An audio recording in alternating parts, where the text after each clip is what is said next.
خطبہ جمعہ مسجد نبوی شریف بتاریخ 12 رجب 1444 ہجری بمطابق 3 فروری 2023. خطیب فضیلۃ الشیخ عبد الباری بن عواد الثبیتی حفظہ اللہ. ترجمہ بآواز عطاء اللہ بن عبد المجید.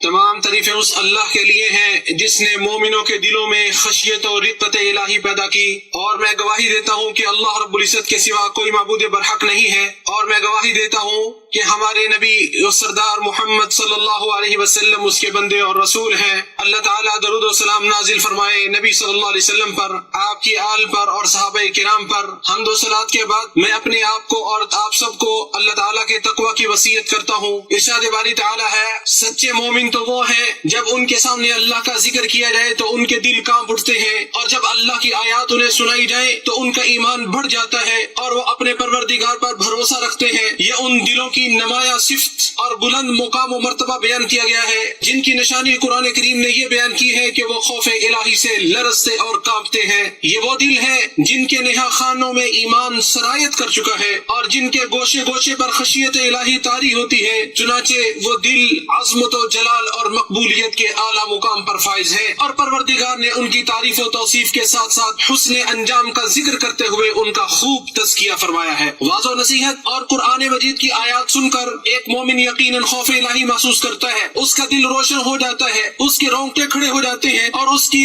روح آسمان جوار الہی میں منڈلانے لگتی ہے۔ خوف الہی سے لبریز یہی وہ دل ہے جو ایمانی حلاوت کا ذائقہ چکھتے ہیں، اطاعت الہی کی لذت سے لطف اندوز ہوتے ہیں، فتنوں اور شکوک و شبہات کے آگے بند باندھتے ہیں اور روحانی بیماریوں سے محفوظ رہتے ہیں۔ اور عقل مند لوگ وہی ہیں جو بلند و بالا مقام و مرتبے تک پہنچنے کی کوشش میں لگے رہتے ہیں۔ اللہ سبحانہ و تعالیٰ کے خوف کے ساتھ ساتھ تعظیم الہی سے دلوں کا کانپنا اور لرزنا یہ مومنوں کی خاص خوبیوں میں سے ہے۔ زبان کو مسلسل ذکر الہی میں مصروف رکھنا دلوں میں خوف الہی پیدا کرنے کے اسباب میں سے ہے۔ اسی میں دلوں کی طہارت اور پاکی، جسموں کی اصلاح، نفوس کا تزکیہ اور سرگوشیوں کی حلاوت مضمر ہے۔ ارشاد باری تعالیٰ ہے، اور عاجزی کرنے والوں کو خوشخبری سنا دیجئے، وہ لوگ ہیں کہ جب اللہ کا ذکر کیا جاتا ہے تو ان کا دل ڈر جاتے ہیں۔ جب انہیں واعظ و نصیحت کی گئی تو انہوں نے اس سے قبول کیا، اور جب انہیں ڈرایا گیا تو وہ ڈر گئے، اسی لیے ان کے دل خوف الہی سے لرزنے والے بن گئے۔ اذکار میں سے سب سے عظیم ذکر اللہ رب العزت کی کتاب قرآن کریم کی تلاوت ہے، اور اس کی آیات کو خوبصورت لب و لہجے میں گنگنا کر پڑھنا ہے، جیسا کہ ارشاد باری تعالیٰ ہے، اللہ نے بہترین کلام نازل کیا جو ایسی کتاب ہے جس کے مضامین ملتے جلتے اور بار بار دہرائے جاتے ہیں، جن سے ان لوگوں کے رونگٹے کھڑے ہو جاتے ہیں جو اپنے پروردگار سے ڈرتے ہیں، پھر ان کی جلدیں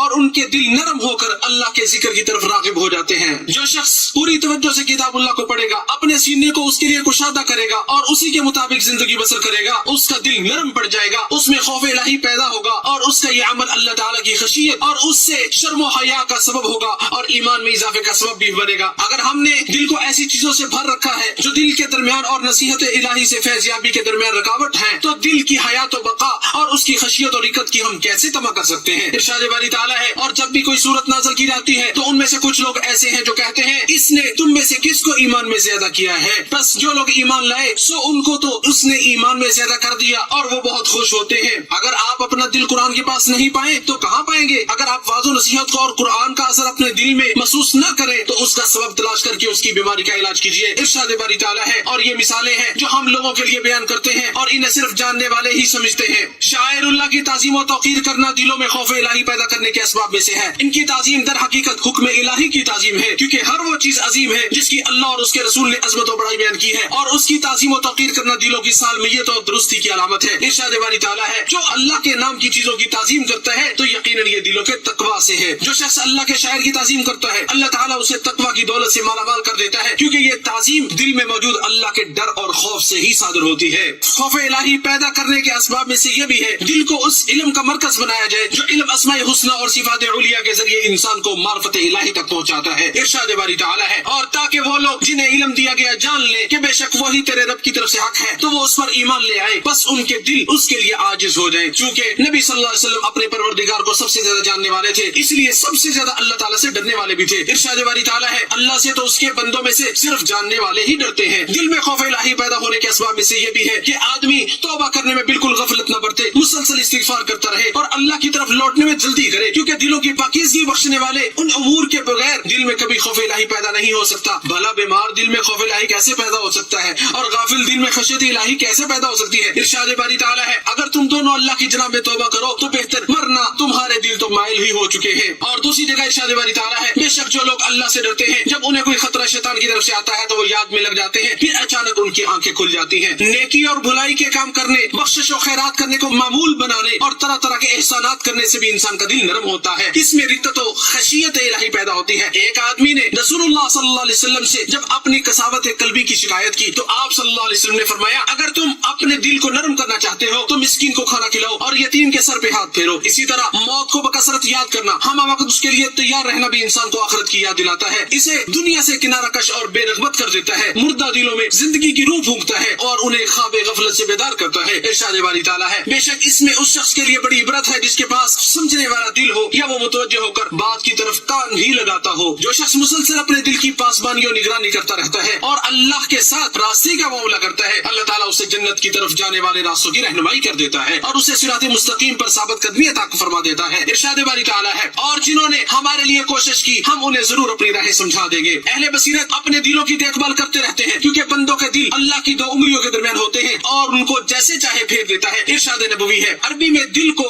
قلب کہتے ہیں، یہ الٹ پلٹ ہوتا رہتا ہے۔ دل کی مثال درخت کے تنے کے ساتھ لٹکے ہوئے اس پر کی مانند ہے جس کو ہوا الٹا سیدھا کرتی رہتی ہے۔ سب سے زیادہ معرفت الہی رکھنے والے ہمارے پیارے نبی صلی اللہ علیہ وسلم بھی دل کے پھرنے سے خوف کھاتے، چنانچہ آپ صلی اللہ علیہ وسلم ہمیشہ اپنے دل کی ثابت قدمی کی دعا فرماتے اور کہتے اے دلوں کو پھیرنے والے میرے دل کو اپنے دین پر ثابت قدم رکھنا۔ بھلا بتائیے دوسرے لوگوں کی کیا حالت ہونی چاہیے؟ جب اللہ تعالیٰ اپنے بندے کو اس بات کی توفیق دیتا ہے کہ وہ اپنے دل میں خوف الہی اور تقویٰ کو پیدا کر لے تو عنقریب وہ اس کا پھل حاصل کر لے گا اور بڑے اطمینان و سلامتی کے ساتھ اسے توڑے گا اور دنیا و آخرت میں بہترین اور خوشگوار زندگی دراصل دل میں خوف الہی کے ثمرات میں سے ہے۔ ایسے لوگ بروز قیامت کہیں گے جیسے کہ ارشاد باری تعالیٰ ہے کہیں گے ہم تو اس سے پہلے اپنے گھروں میں ڈرا کرتے تھے، بس اللہ نے ہم پر احسان کیا اور ہمیں لو کے عذاب سے بھی بچا لیا۔ دل میں خوف الہی کے ثمرات میں سے رب سے سرپوشی کی لذت اور اس سے مانوسیت کے سوا اگر کوئی اور چیز حاصل نہ بھی ہو تو یہی سب سے بڑی خوشی اور سب سے بڑی کامیابی ہے۔ ارشاد باری تعالیٰ ہے کیا کافر بہتر ہے یا جو رات کے اوقات میں سجدہ اور قیام کی حالت میں عبادت کر رہا ہو، آخرت سے ڈر رہا ہو اور اپنے رب کی رحمت کی امید کر رہا ہو؟ کہہ دو کیا علم رکھنے والے اور بے علم برابر ہو سکتے ہیں؟ سمجھتے وہی ہیں جو عقل والے ہیں۔ جب انہوں نے اپنی راحت اور سکون کی لذت کو رب کی خاطر قربان کیا تو اللہ نے انہیں اپنی اطاعت و فرما برداری کی مٹھاس اور اپنے ساتھ سرگوشی کی لذت سے سرفراز کر دیا۔ ارشاد باری تعالیٰ ہے اپنے بستروں سے اٹھ کر اپنے رب کو خوف اور امید سے پکارتے ہیں اور ہمارے دیے ہوئے میں سے کچھ خرچ بھی کرتے ہیں۔ دل کی خشیت کے ثمرات و فوائد میں سے یہ بھی ہے کہ انسان کو خیر و بھلائی کی طرف سبقت کرنے اور اللہ کی پکار پر لبیک کہنے پر ابھارتی ہے۔ چنانچہ جب زکریا علیہ السلام نے اپنے پروردگار کو پکارا اے میرے پروردگار مجھے تنہا نہ چھوڑنا اور تو ہی بہترین وارث ہے، تو اللہ تعالیٰ نے فرمایا سو ان کی بھی ہم نے دعا قبول کی اور انہیں یحییٰ عطا کیا اور ان کی بیوی کو اولاد کے قابل بنا دیا۔ یہ سب لوگ بھلائی کے کاموں کی طرف لپکتے تھے اور ہمیں شوق اور خوف سے پکارتے تھے اور یہ سب ہمارے آگے جھکنے والے تھے۔ دل میں جس قدر خوف اور خشیت ہوگی اسی قدر فتنوں اور شہوتوں سے حفاظت ہوگی، اسی قدر اللہ تعالیٰ اس کے اندر ایمان کی محبت ڈال دے گا اور ایمان سے اس کے دل کو مزین کر دے گا۔ اسی طرح ایسے دل والا انسان کبھی فساد و بگاڑ پیدا کرنے والوں کی راہ پر بھی نہیں چلے گا بلکہ وہ مامون و محفوظ ہوگا، معاشرے کے امن و امان میں اپنا کردار ادا کرے گا، کیونکہ کامل مسلمان وہ ہے جس کی زبان اور ہاتھ سے دوسرے مسلمان محفوظ رہے۔ یہی وہ صفت ہے جس سے آدم علیہ السلام کے دو بیٹوں میں سے ایک بیٹا متصف تھا، جیسا کہ ارشاد باری تعالیٰ ہے گو تو میرے قتل کے لیے دست درازی کرے لیکن میں تیرے قتل کی طرف ہرگز ہاتھ نہیں بڑھاؤں گا، میں تو پروردگار عالم اللہ تعالیٰ سے خوف کھاتا ہوں۔ اللہ تعالیٰ میرے اور آپ کے لیے قرآن عظیم کو بابرکت بنائے، مجھے اور آپ کو اس کی آیات اور ذکر حکیم سے نفع پہنچائے۔ میں اپنی بات کو مکمل کرتا ہوں۔ اللہ عظیم عظمت والے اللہ تعالیٰ سے اپنے لیے اور آپ سب کے لیے استغفار کرتا ہوں۔ تم سب بھی اللہ تعالیٰ سے استغفار کرو، یقیناً وہ بخشنے والا بڑا ہی مہربان ہے۔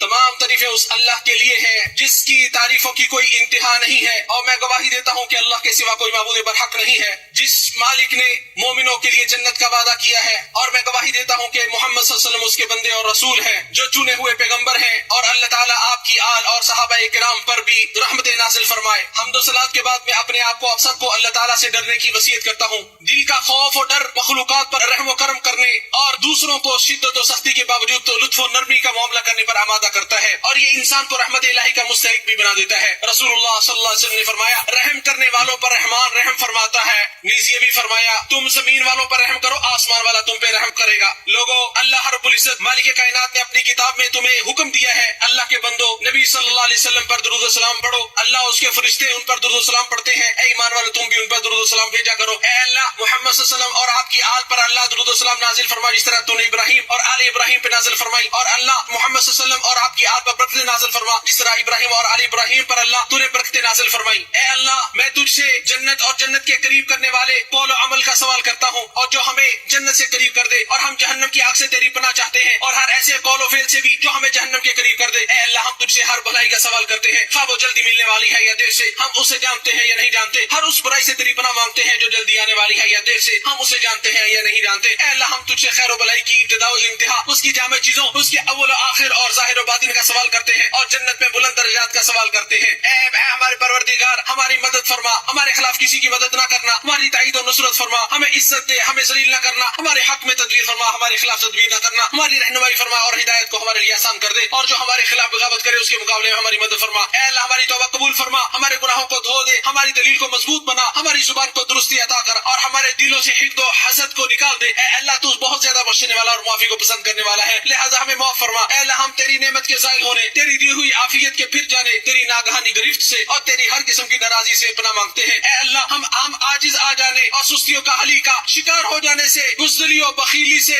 سخت بڑھاپے سے، قرض کے بوجھ اور لوگوں کے ظلم سے تیری پناہ چاہتے ہیں۔ اے اللہ اے ہمیشہ زندہ رہنے والی ذات، اے ہر چیز کو قائم رکھنے والی ذات، ہم تجھ سے تیری ہی رحمت کا واسطہ دے کر طلب کرتے ہیں، ہمارے سارے معاملہ سوار دے اور آنکھ جھپکنے کے برابر بھی ہمیں اپنے نفس کے سپرد نہ کرنا۔ اے اللہ ہمارے امام خادم حرمین شریفین کو اپنے پسندیدہ امور کی توفیق عطا فرما، اور ان کے ولی عہد کو ہر خیر عطا فرما۔ اے اللہ ہم پہ بارش نازل فرما، بران رحمت کا نزول فرما۔ اے اللہ تو ہمیں دنیا و آخرت میں خیر و بھلائی عطا فرما، اور جہنم کے عذاب سے ہمیں بچا۔ یقیناً اللہ تعالیٰ عدل و احسان کا حکم دیتا ہے اور قرابت داروں کے ساتھ صلہ رحمی کا حکم دیتا ہے۔ اللہ رب العزت کا ذکر کرو اور اس کی نعمتوں کا شکر ادا کرو، اللہ کا ذکر بہت بڑا ہے اور اللہ تعالیٰ جانتا ہے جو تم کر رہے ہو۔